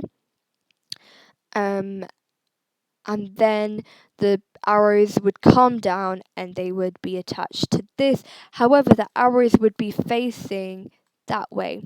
So actually they'd be facing this way, so it can't be A. Let me just rub out all of this so it's clearer. Right, and then the next one, let's try this. So say this I, it's actually, it could be a H, but because it's an I here, we're going to turn it over and we know that's going to touch there and that's going to come onto the top and the arrows are facing the correct direction. So our answer is B. Question number 37. So for this one, again, looking at which squares are going to connect to each other. No way it can't be A because there's only one white square connected to it. This one is not going to touch it because it's on the other far side. Looking at option B, we've got the diagonal. The diagonal is connected to this, but the semicircle should be in the far right corner over here instead, so it can't be B. It can't be C because again, there's not going to be, the diagonal will be attached to it, but it won't be facing that way. D can't be because yes, there are two white blank squares connected to it, but the black triangle semicircle is not in the correct position, leaving us with E. So it's all about the process of elimination. And the last next question, we've got a circle up here and that is going to touch to this white blank face. So if we look at option number C, that is indeed the case, but the black triangle is shaded in to the wrong section, so it can't be C. We've got this one, definitely can't be E, no way that this shape is touching that triangle, which is all the way in the middle. Option number B, it can't be B because there is a circle at the top here and there is no circle over here, so it can't be B. And for the last, so it's out of A or E, so it definitely can't be A because we've got the circle, we've got this and we've got that, but the black triangle should be shaded in this way, so it can't be A, so it's got to be E. Okay, verbal reasoning, letter relationships. So we've got UE is to SG as K, V is to what? So again, we're just looking at what do we do to U to get to S at our alphabet up here. Let's zoom in once more, just so it's really clear. Okay, so what do we do to U to get to S? We subtract 2. So we're going to subtract 2 from K. We're going to go 1, 2. So it's going to be I. What do we do to E to get to G? We add 2. 1, 2. So what do we do to V? We're going to add 2. 1, 2. So we're going to get IX. And that answer is E. So basically, all you're doing is applying the same rules to the same letters. It's all about just remembering what you did. Okay, GD to IG. So what we're going to do first, we're going to look at what do you do to G to get to, sorry, not to I. What do you do to G to get to I? So we're going to go back to an alphabet and we do 1, 2. We're actually adding 2 to get to I. So we're going to do the exact same thing to L over here. We're going to do L plus 2. So we've got L here. We're going to go 1, 2, and that is N here. And then we've got D here, and we're going to do D to G. D to G is add 1, 2, 3, adding 3, and O, we're going to do O plus 3, which is 1, 2, 3, which is N, R, and that is option number D. Same thing for this one. What do we do to B to get to E? Well, B to get to E is, let me just rub out these annotations. B to get to E is add 1, 2, 3. So we're adding 3. So what are we going to do to, sorry, not B to get to E, my mistake, it's B to Y. So actually this time we're going to pretend, the alphabet does actually continue on. So actually after we end at Z, it continues on A, B, C. So we're going to look at this B here. What do we do to B to get to Y? We subtract 1, 2, 3. So we're going to do E subtract 3, which is 1, 2, 3. That's B. Then what do we do to C to get to X? We subtract 1, 2, 3, 4, 5. So we subtract 5 to get to X. So what are we going to do to F? We're going to subtract 5 from F, which is 1, 2, 3, 4, 5, and that is A. So our answer is BA, which is number C. Okay, synonyms now. So mark 2 words, one from each set of brackets that have the most similar meaning. So we've got, in the example, we've got small and tiny. So let's have a look. We've got, so I think here instead of the brackets, because there are no brackets, you're just going to pick 2 options which are the most similar in meaning. And here it's salsa and samba. They are both types of dance. So it's going to be salsa and samba. Ballet is also a type of dance, but salsa and samba are a Mexican type of dance. They're both Mexican, so it's not going to be ballet. Mexico is a country, and nachos is a food from Mexico, so not going to be them. 5, we've got lofty, frivolous, superficial, whimsical, and explosive. So for this, we need to know what they mean, but in the case of a mock exam, you don't know what they mean, so you just have to take an educated guess. So lofty just means big and heavy, explosive means loud, we know what explosive means, and superficial means fake. All 3 of these words mean completely different things, so I would go for B and D. And if we do actually search what frivolous and whimsical means, so let's search frivolous. So frivolous means not having any serious purpose or value. So not having a purpose. Let's search up what whimsical means. Whimsical means the same thing. So it means unusual and not being serious, not being purposeful. So actually our guesses were correct. Beech, forest, fir, rosemary and oak. So what are we looking at? We've got a forest, fir, rosemary, oak, something to do with nature, something to do with trees. I would say we're looking at 2 different types of wood, so beech wood and oak wood, they're both types of wood. So it's going to be A and E. A forest is just a forest of trees. We also get fir trees, but we don't get fir wood, and we get rosemary trees, but we don't get rosemary wood. So it would be A and E. Okay, compound words. So with this type of question, you're given 2 groups, and each group has 3 words. You need to find 2 words from each group where when they're joined together, they form a new word. So in the example, we've got wool plus paper makes wallpaper. So this is just trial and error, trying out which words sound the best together. So we've got bore. Sorry, words one by one, so we can see boredom. We have to double check if that's spelt correctly. And boredom is actually spelt like this, so it can't be AX. Bore floor doesn't work, bore vice doesn't work, no dome doesn't work, no floor doesn't work, no vice. Okay, so that doesn't sound like a word, but if you actually type it out or write it out, you can see the word here is novice, which is someone who is a beginner at something. So you could say a novice at chess is someone who is a beginner at chess, right? So the answer here is BZ. Trying out which words sound the best together. So we've got bore, and then we've got dum. If we put bore and dum together, we get boredom, which is good. That is a word. So answer is A and X. Just in case they were going to check the rest of them: nodum, no floor, novice, indum, infloor, invice. No, none of them really.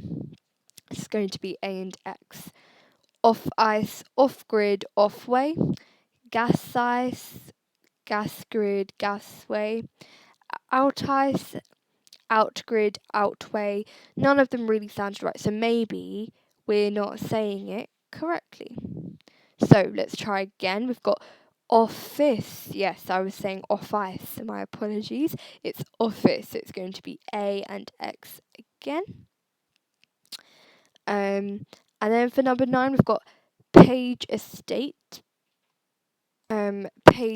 Pageant. We've got like a beauty pageant. That is a word.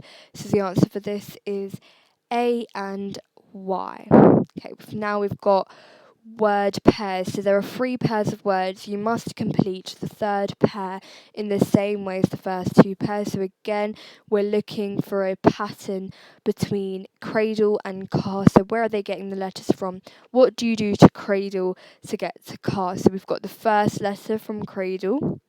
So let's get the first letter from fringe. So we know the first letter is going to be F. Then you get the A from the third letter in cradle. So the third letter in fringe is I. You get the RR from the second letter in cradle, and the second letter in fringe is R. So we have fur. So the answer is E. Tipping and pint. So we get the P from one of the P's in tipping. Because there are 2 options, we're actually going to look at our second set of brackets.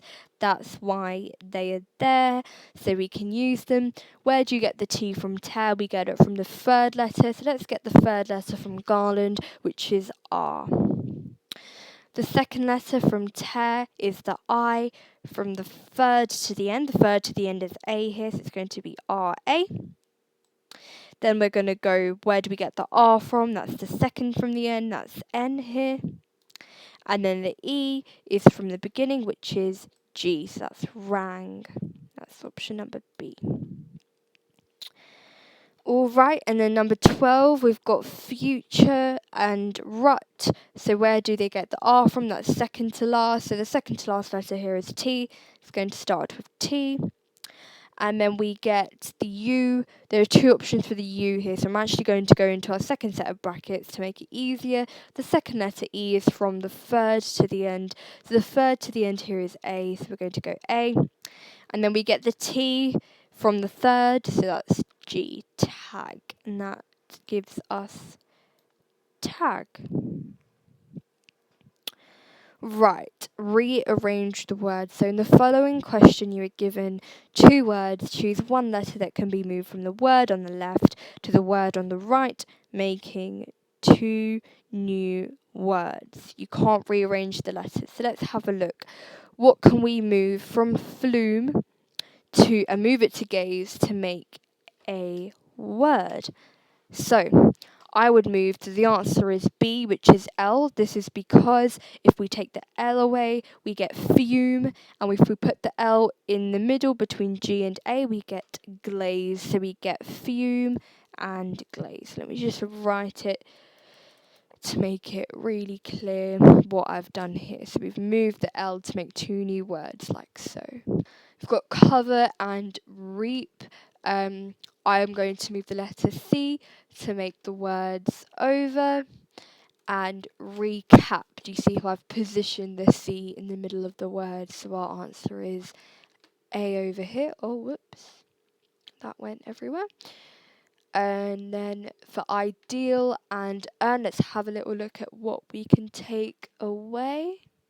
So here we're going to move the L from ideal to make idea and learn. And so because we've moved the L, that means our answer is E. Number relationships. So again, we're going to see what do we do to 45 and 5 to get to 8? Well, the rule here is divide, because 45 divided by 5 makes 8. So we're going to write, the first thing you do is you divide. So let's just check, you divide. Let's just check that works for the whole thing. 45 divided by 5 is 9, however. So 9 to get to 8 is subtract 1. So I'm going to say the rule is divide and then subtract 1. Let's check if that works. What's 72 divided by 8? 72 divided by 8 is 9, and 9 minus 1 is 8. So that's good. So let's try it with this. Let's do 39 divided by 3. 39 divided by 3 is 13, and we're going to do 13 minus 1, which equals 12. So our answer is D, which is 12. So it's just about identifying the rule and then using it for the rest of them. Let's just rub that out. Okay, so for the next one, we've got 13, 19, and 12. So what can we do to them? I'm just going to use trial and error. Let's try add it. Let's do 13 plus 12. 13 plus 12 is 25, and 25 minus 6 makes 19. Let's see if that works. 37 plus 8 makes 45. 45 minus 6 makes 39. So actually it doesn't work for the second bracket, which means that's not the correct pattern. What if we subtracted them and then added 18? So 13 minus 12 is 1. 1 plus 18 is 19. 37 minus 8 is 29, plus 18 is 47. So, again, that didn't quite work. Let's try something different. Let's try halving the second number. So the first rule is going to be halve the second number. And the second rule is going to be add together. Let's see if that works. So 12 halved is 6, 13 plus 6 is 19, so it works. 8 divided by 2 is 4, 37 plus 4 is 41, so that also works. So let's do the same. 14 halved is 7, 17 plus 7 is 24, and that is option number E. Okay, number 18, we've got 8, 27, and then 1. Let's have a look at how we can use 8 and 1 and get to 27. So 8 times 1 is 8, 27 subtract 8 is 19, so that's not going to work.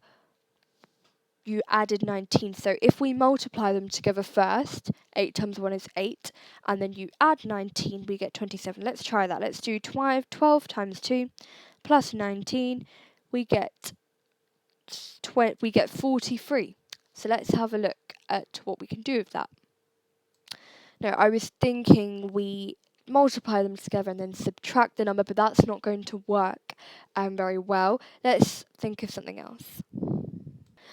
I've thought of another thing. So we've got this. So the first thing we're going to do is we're going to add together, and then we're going to multiply by 3.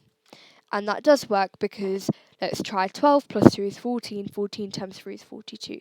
So let's do this the same for this. 25 plus 15 is 40, and then 40 times 3 is 120, and that is option number C. So as you can see, I'm just using trial and error, and that is what you all have to do in your exams too. I'm just trying different things. I'm adding, dividing, subtracting.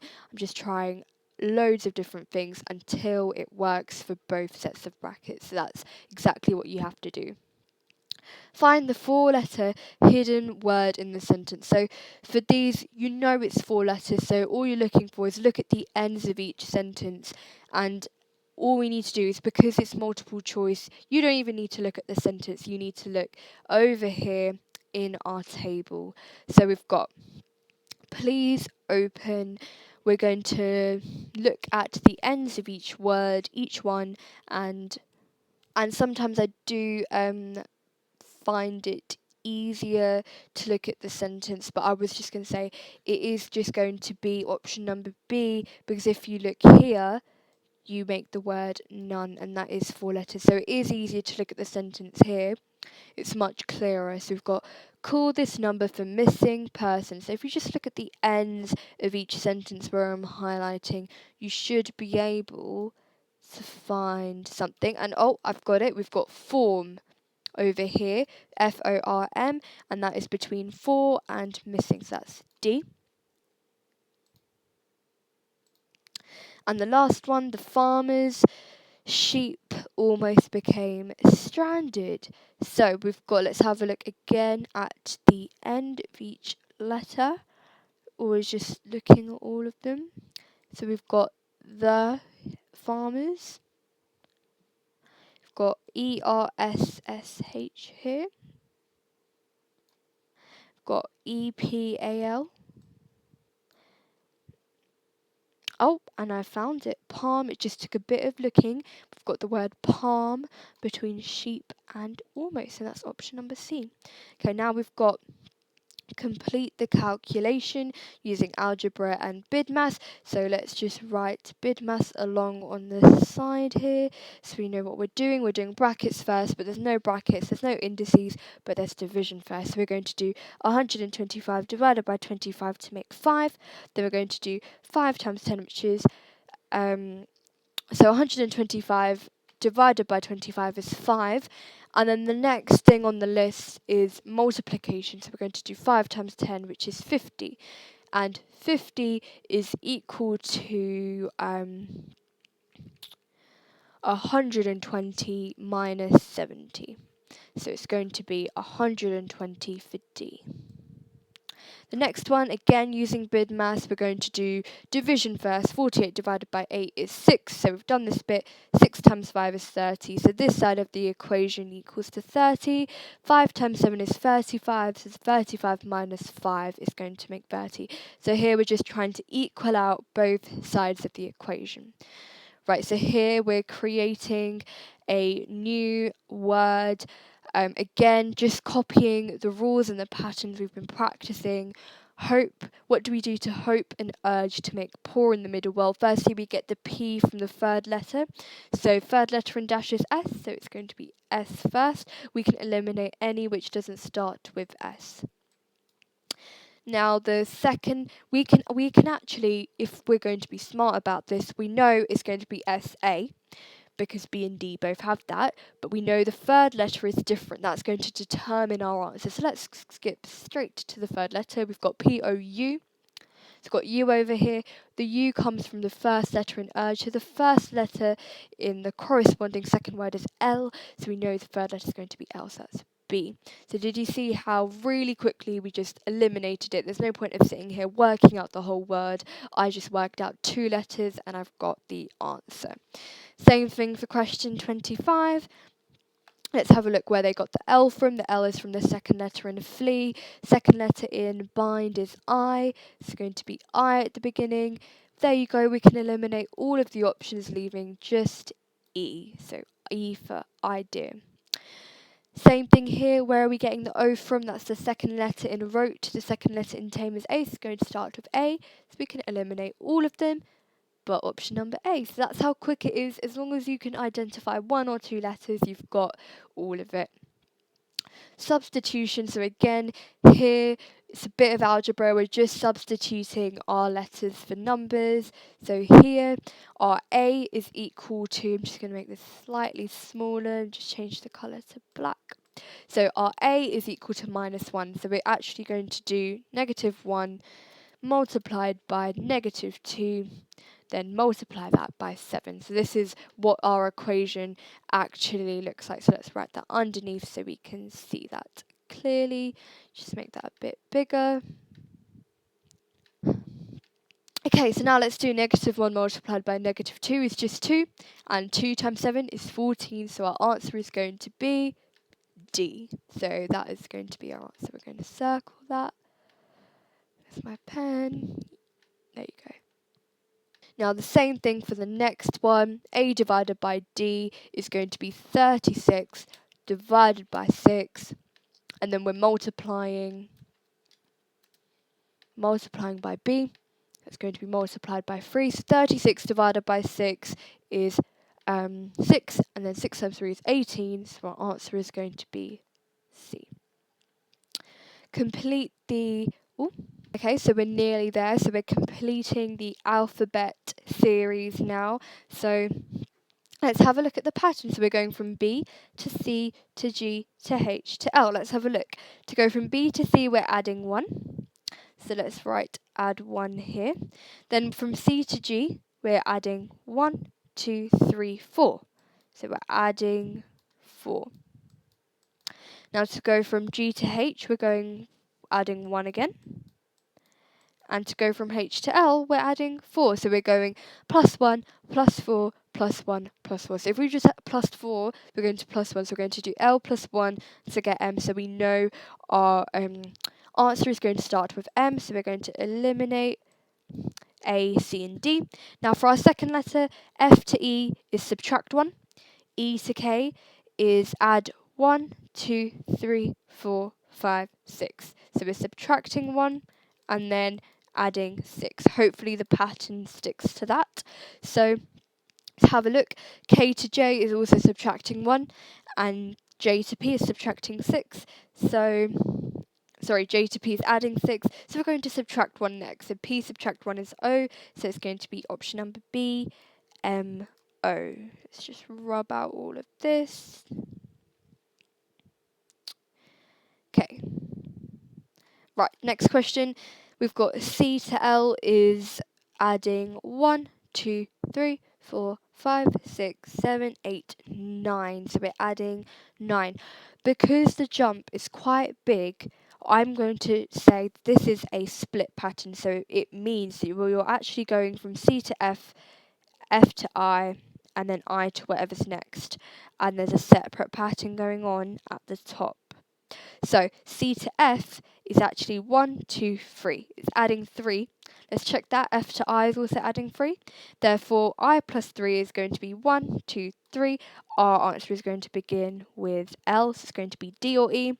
Now for the second letter, C to Z, again, remember what I said about the alphabet continuing. So we've got C to Z is 1, 2, 3, subtracting 3. So we're subtracting 3 each time. Let's just check that. Is for Z to W? Yes. So W subtract 3 is going to be 1, 2, 3. So it's going to be LT. Okay, we can rub all of that out. Now the next one, we've got X to V. X to V is 1, 2, subtract 2, and then we're subtracting 1, 2, 3 to get to S, then we're subtracting 4, so now we're going to subtract 5, we're going to go 1, 2, 3, 4, 5, so it's just a pattern that's increasing every time, so it's going to start with J. Y to W is, where's Y? Our Y is here, Y to W is subtract 2, W to T is subtract 3, T to P is subtract 4, P subtract 5 is 1, 2, 3, 4, 5. So it's going to be J, K. That's option number C. Okay, insert the missing 3-letter word. So my grandmother lives something now. Well, we know it's going to be alone now. That makes the most sense. So the word that's missing is is 1. So it's not actually 1 when you write it with alone, but it is 1 on its own. He plays for hours on the computer, so it's going to be hour. Option number B. Because let's just show you, we've got the HORS. So that's the word we've made with hours, and for the previous one it was alone, like that. And the one we've got here, if I change the colour to make it really clear, no, I can't change the colour, I'll highlight it. So we've got the one here that's different and the hours in the middle. The forest something cleared the path.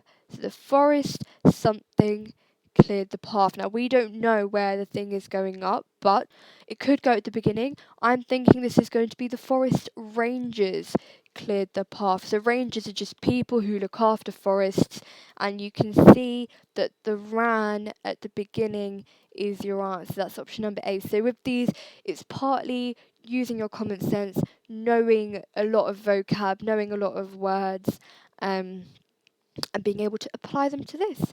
And that is the end of full mock 8. Thank you for listening.